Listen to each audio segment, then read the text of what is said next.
Grief does not get easier after a year. In fact, year 2 can be even harder. You are still carrying the weight of everything that you lost, and now you're doing it in a world that assumes, because the first year has passed, you're fine. For many people, year 2 is when grief gets even more painful, and it's time we talk about why.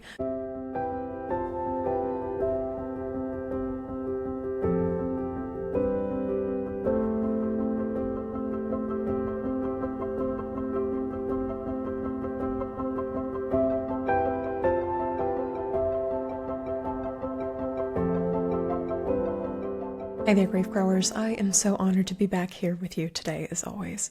If you've been growing alongside me in my work for a while, welcome back. And if you are new to me and my work, hello. My name is Shelby Forsythia. I am a grief coach, very soon to be 3-time author, and the founder of Life After Loss Academy, which is an online course and community that has helped dozens of grieving people stop feeling lost, stuck, broken, and alone, and start building lives that they genuinely love from the lives that loss forced them to live. This includes not only death-related losses, but also divorce and breakup, major diagnosis, estrangement, and every other major life transition that changes you. Here on Grief Grower, we believe that grief is not something we get over. It is something that we grow with and alongside, and that when we stop treating grief like a problem to be solved and start treating it like an invitation to live more deeply, we can all create meaningful lives that are rich with the memories that we carry, the struggles that we faced, and the preciousness of what it is to be alive right here and right now. Before we get into today's topic, just a quick reminder that release day for my new book, Of Course I'm Here Right Now, this is my 3rd book, is coming up on March 31st. This little guidebook teaches you how to support a grieving person in your life with the best free support tool that any of us has at our disposal at any time, and that is words. It teaches you what to say so that you never enter another conversation with someone who's grieving, wondering, what on earth do I say to comfort them? I've said this before and I'm going to say it again, but pre-orders are so incredibly helpful to me as an author in terms of getting the book seen by bookstores and the powers that be in terms of marketing land. So you can find a link to pre-order. Of course, I'm here right now in the show notes. If you have already done the work of pre-ordering the book, thank you so much. You can submit your receipt number from Barnes & Noble or Amazon or your local indie bookstore on my website to access the free 6-week book club that begins in mid-April, where we will read Of Course I'm Here Right Now as a group and discuss it together. This kicks off again in mid-April, so make sure you have the book in your hands or digitally before then. And lastly, if you would like to celebrate the launch of this book with me, I am hosting 2 launch parties that I would love to see you at. The first one is taking place here in Chicago on March 30th, the eve before the book comes out, so you will get this book in your hands before the rest of the world. The second launch party is the day the book comes out, which is March 31st here on YouTube. So no matter where in the world that you live, you can tune in to hear more about the clients and interactions that inspired this book. You can also learn what to say to comfort someone grieving, plus hear me read some excerpts live. And yes, I will be taking your questions. And of course, the replay of that event will be made available if you cannot attend the virtual event live. Now we are so ready to get to today's topic. And this is, watch me climb up on my soapbox, grief does not get easier after a year. In fact, year 2 can be even harder. This is my locus. This is the fount from which everything else will pour today. Picture this. You are in year 2 of grieving a loss, and you have probably discovered that it is not easier like everybody promised. In fact, it is probably harder for you than year 1. People around you, message boards online, even books and sympathy cards may have said things to you like, the first year is the worst, just get through the firsts, as if grief comes with a built-in expiration date. But now the calendar of your loss has flipped to year 2, the support has stopped coming, and everyone around you seems to expect you to suddenly be okay. But I know, and every other griever who's ever walked the face of the earth knows, that you're not okay. Not really. You are still carrying the weight of everything that you lost, and now you're doing it in a world that assumes, because the first year has passed, you're fine. If this is you right now, grief grower listening to this episode, I need you to know that you are not broken, you are not doing grief wrong, and you are definitely not failing at grief because navigating loss after the first year still feels hard. Despite what society tries to tell us, grief does not magically get easier after a year. In fact, for many people, year 2 is when grief gets even more painful, and it's time we talk about why. So in today's episode, I want to share a few different reasons why the second year of grief is often harder than the first, and I hope you will share it with someone in your life who is navigating their second year of grief, or you'll share it with someone who said, oh, just give it a year, and you'll be fine after that. Here's the first reason. The world moves on, but you're still living with grief.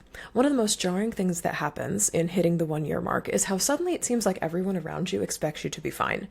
In the early days of loss, especially if you had a death-related loss, you probably received some form of grief support. For instance, people bringing meals, doing a meal train, coworkers giving you grace on big or important projects, or family checking in on you on a regular basis. But around the 6 to 12 month mark, and even sooner for other types of loss, I'm thinking like breakup, miscarriage, things that society doesn't take as seriously, things like pet loss, things like estrangement, things like a major diagnosis that changes your life but not really the lives of other people around you, support fades away. People assume that you're back to normal, heavy air quotes here, back to normal, or they simply don't know what to say or do to support you anymore. And many of them, whether they say this out loud or whether they keep it to themselves, they want the old you to return. They think that because that year mark has passed, you should be over it by now. Again, heavy air quotes around the word over it. But you are not the same person that you were before your loss, and you are certainly not over it. Whether you are grieving a death, divorce, breakup, major diagnosis, any other life-altering transition, grief has changed you, loss has changed you. And often, the second year is when you feel the weight of that truth most clearly. You might begin to recognize, wait. They're moving on, and I'm still grieving. And that kind of realization, that is a grief all its own. The second reason that year 2 can often be harder than year 1 is that the shock wears off and reality sinks in. In year 1 of Life After Loss, so many of my grieving clients and students inside Life After Loss Academy describe being in a kind of fog or a haze. One of my clients, I say this often, she referred to it as being in frozen mode. For you, this might look like moving through the motions without being fully present, or prioritizing getting through each hour or each day as it comes, or doing the bare minimum of what you need to do to survive, but it all feels sort of surreal and fuzzy and not quite like your life. In my first book, which is called Permission to Grieve, it has a little band across it because this was my printer copy that I got before the book actually came out. But I described the first year after my mom died like this. It felt like I was living my life behind a thick pane of glass. I was disengaged at all times, one step removed from everything happening around me. I returned to campus, participated in classes, and graduated with honors. But especially in those first months following my mom's death, it was like I was living someone else's life. Or like I was living in a movie directed by the world's cruelest movie director. I was an actress showing up to play a part, not the person who wrote the play. Where I had once identified so much with a world of learning all I could learn, diligently working towards dreams and goals, and actively showing up for club meetings, parties, and social events, I now felt distant from all of it. The suffocating wool blanket of "my mom is dead" covered everything I used to call my life, so I disconnected from it. It didn't belong to me anymore. I kept showing up, robotically moving through the motions. On the outside, I looked like I was doing okay, but on the inside, nothing I was surrounded by felt like mine. I was checking tasks off the list, but I wasn't the person who made the list. I didn't even care about whether or not the list got completed anymore. I had switched from manual to automatic. Life continued, but I was no longer driving. I was just along for the ride. And this is from page 34 and 35 of my first book, Permission to Grieve. That was my experience of the first year after my mother's death. And regardless, I have to say, of whether your loss was expected, you saw it coming, like the death of a loved one after a terminal diagnosis, or unexpected, you didn't see it coming, like a natural disaster, you may be in some sort of grief haze of your own right now, a sort of shock that shrunk your life down into the bare bones minimum of just survive. And shock is in many ways very, very protective. It's our brain and our body trying to do the job of keeping like the pokiest and sharpest edges of grief slightly blurred or slightly farther away until we're able to emotionally, mentally, and maybe even physically tolerate them. But somewhere for a lot of grievers in year 2, that shock begins to wear off. The buffer to the world dissolves. And when it does, the reality of your loss becomes undeniable. You may find yourself feeling emotions more deeply or being caught off guard by delayed waves of sorrow or rage, my favorite emotion, or even numbness. The people around you may assume that you're better now, that the 1-year mark has passed, heavy air quotes again there, but in truth, you are just beginning to fully feel what you have been simply surviving up until now. Here's another reason that the second year is often harder than the firsts. You've lived through every grief-related first. Now comes forever. The first year after a loss is full of firsts, without first birthday, first anniversary, first holiday season, first time hearing that one heartbreaking song in public and you have to figure out what to do about it, first time needing to call someone and remembering you can't, first time doing something you've never had to do before. The list of firsts goes on and on and on and on. When you're in your first year of loss, it can seem like the firsts never stop coming. And do not get me wrong, those firsts and living through them is brutal. But they also carry a sort of strange momentum. You brace for them, you see them coming on the calendar, you start to rack up I survived points for everyone that you live through, and people often acknowledge them by sending a text or a card or a bouquet of flowers or an outreach on social media. And then year 2 comes, and the calendar doesn't feel as urgent anymore. But the pain of the grief and the milestones still stick around. And that's what starts to settle in, this deeper, quieter grief of, oh my God, I have to do this forever. You realize that this is not just an ache that sticks around for a year. This isn't something you'll get through once and never have to deal with again. This is your life now, with grief in it, always forever. Suddenly, you are no longer bracing for short-term impact. You are staring down the looming threat of every upcoming grief date between now and the day you die. That is a huge perspective shift that comes in year 2, and not enough people are talking about it. Here's a fourth reason that the second year is harder than the first. More loss comes to the forefront, not less. And here's what I mean by that. Another struggle that often appears in year 2 is the arrival, so often suddenly, of secondary losses, or more loss on top of loss. And if you're not familiar with the concept of secondary losses, I'll do like a little crash course. Your primary loss is like the big overarching loss that you can name. For example, my dad died. My fiance broke things off. I lost my job. My sister got diagnosed with cancer. My cat died, and so on. Anything that you can name of like, I have lost something, something died, there's some part of my life that can no longer be. That's the primary loss. I usually see it as like a big umbrella that all the other losses live under.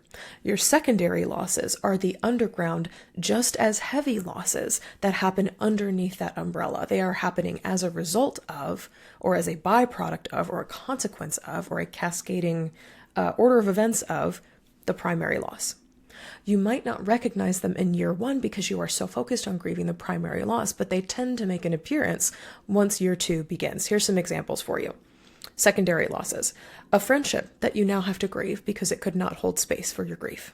An identity. I see this so often in Life After Loss Academy, such as artist, husband, teacher, productive worker, that no longer fits who you see and know yourself to be now. A dream that now feels impossible to achieve, or that loss has rendered no longer true for you. Things like, especially in our society, access to money, resources, power, or community. These things often metaphorically die or literally die when we experience a devastating loss. A future life that you can no longer live, hopes, dreams, expectations for the future. A sense of stability, family, or home. In one of the first blogs I ever wrote about grief, I talked about a feeling of homelessness that came along with grief after my mom died. Even though I had a place to live, I felt homeless in the world. And then a version of you, grieving yourself or the parts of yourself that died along with your primary loss.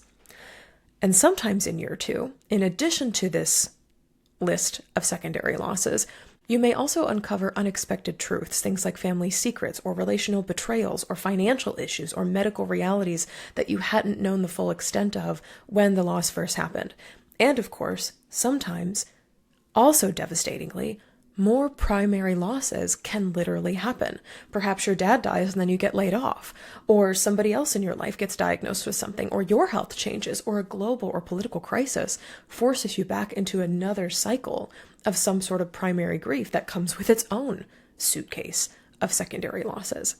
Inside my course in Community Life After Loss Academy, my students describe year 2 not as, I've never heard them say this, a season of relief, but a season of navigating even more loss than they thought they would ever contend with because of all these secondary losses, because of sort of the creaking open of Pandora's box that comes on day 366 when you cross into another year, a second year.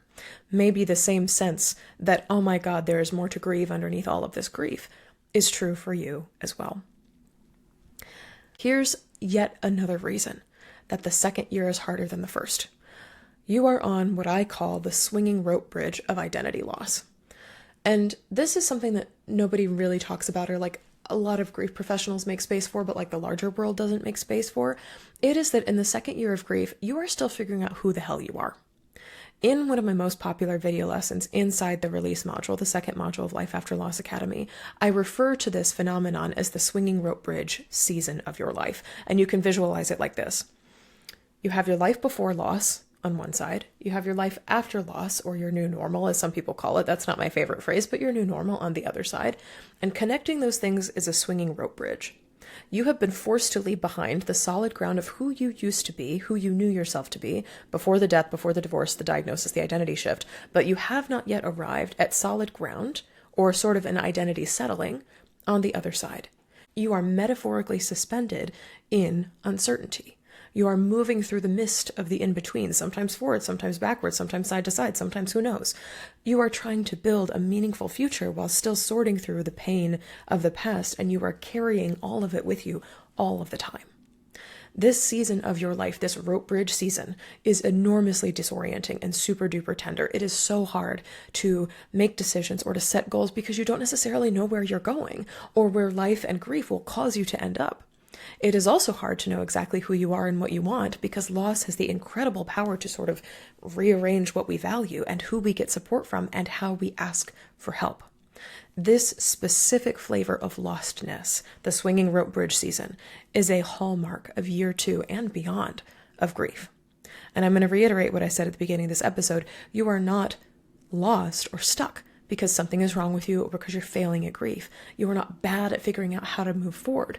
What this season of your life is, what year 2 often becomes, is the slow and sticky and confusing and painstaking nitty-gritty work of putting your life back together in a way that you can live with.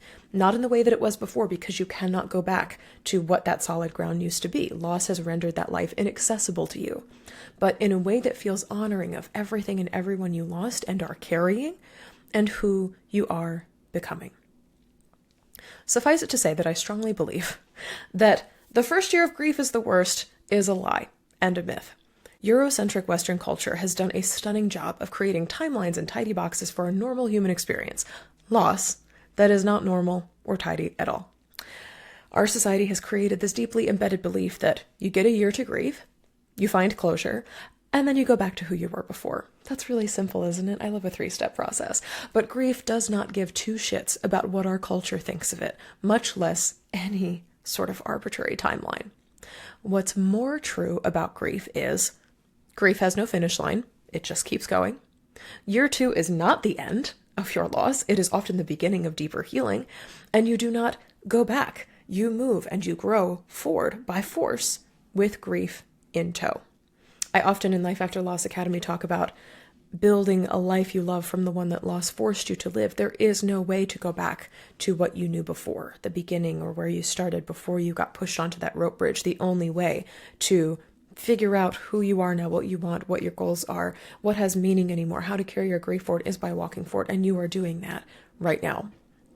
And if you have suspected that people around you aren't telling the whole truth when they say things like the first year is the worst or it'll be better after the first year, you are absolutely right. Your intuition, your feelers are ringing correctly. But beyond being right, it is important to know that despite, or maybe inclusive of your losses, you are also incredibly smart. You know the real story, that year 2 marks the continuation of the grief that began the day your loss happened, or sometimes for the case of anticipatory losses where you knew a loss was coming, even before that. Just because there are no more firsts does not mean that there is no more grief to contend with. Grief will always work its way into the tiniest crevices and also the largest milestones of your life. It will be present forever, non-negotiably. Again, not because you are incapable of moving on, but because that is simply the nature of grief. Before we go today, I need you to know that if you are struggling in year 2 or beyond of grief, here's what I want you to take with you. You are not behind. Grief is not a race, and there is no magical timeline for when you should be done grieving. You are where you are, and that is more than okay, especially all things considered in this, the year of our Lord 2026. There is nothing wrong with you. And if year 2 feels heavier than you expected or than others told you it would be, it is not because you're doing something wrong. It is because now you are doing the real and raw work of learning how to live with your grief. You still deserve support. Just because the cards or texts have stopped coming does not mean your need for care has ended. I hope you will seek out spaces where you do not have to hide your grief. Life After Loss Academy is one place you can do that, but there are literally thousands, maybe hundreds of thousands of others.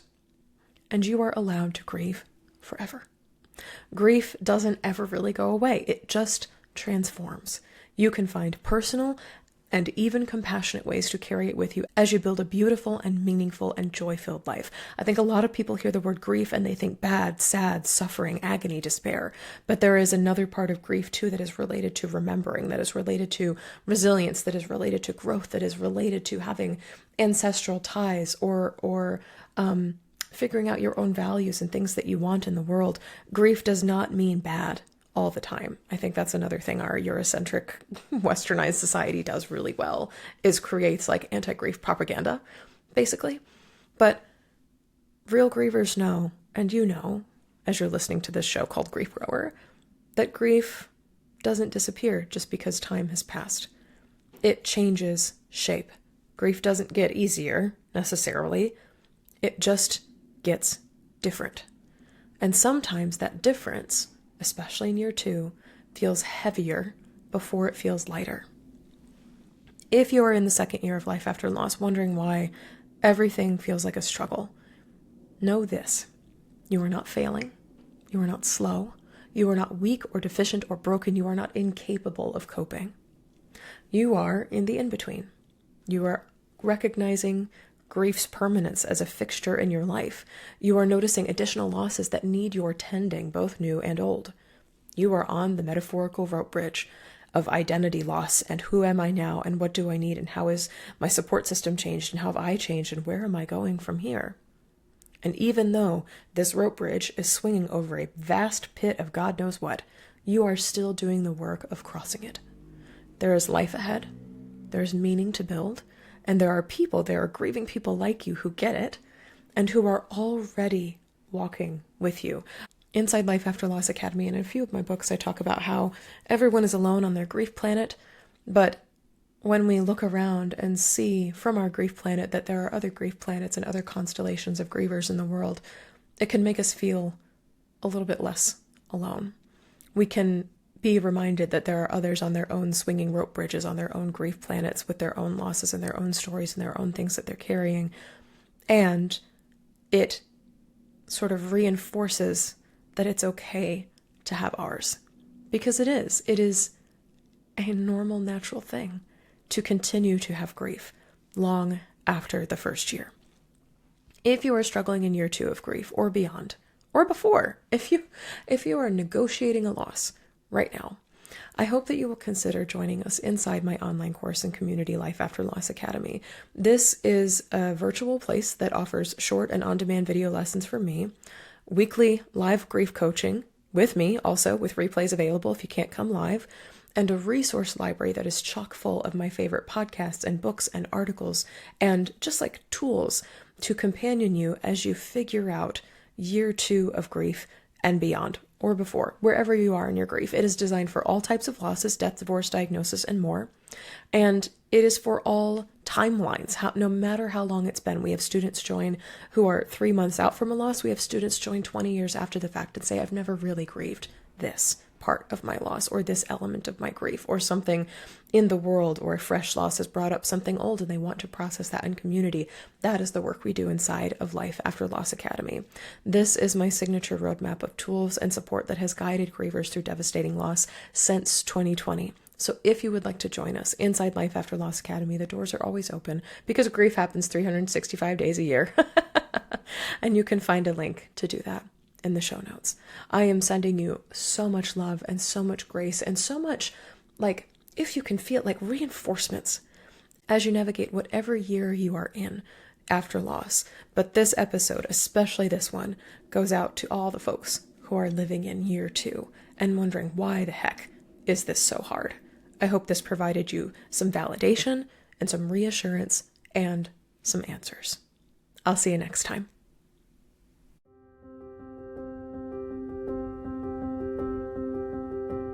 That's all for this episode of Grief Grower. Thank you so much for joining me today. If you're looking for grief support beyond this show, you can find free workshops, blog articles, and my new What's Your Grief Supporter Strength quiz at shelbyforsythia.com/links. And if you'd like to get support from me for your unique loss experience, you can join us in Life After Loss Academy.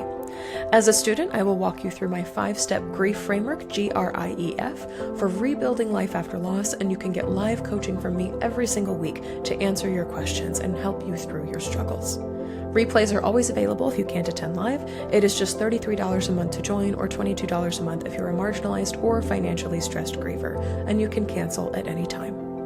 If this podcast felt validating, comforting, educational, or otherwise helpful to you, please subscribe and leave a review on Apple Podcasts or Spotify. And be sure to share this episode with a friend, because you never know what someone you love is going through. Grief Grow is hosted by me, Shelby Forsythia, and the theme music is composed by our own Addie Goldstein. Until next time, I see you. I am so proud of you and the work that you're doing in the world. And I love you. Because even through grief, we are growing.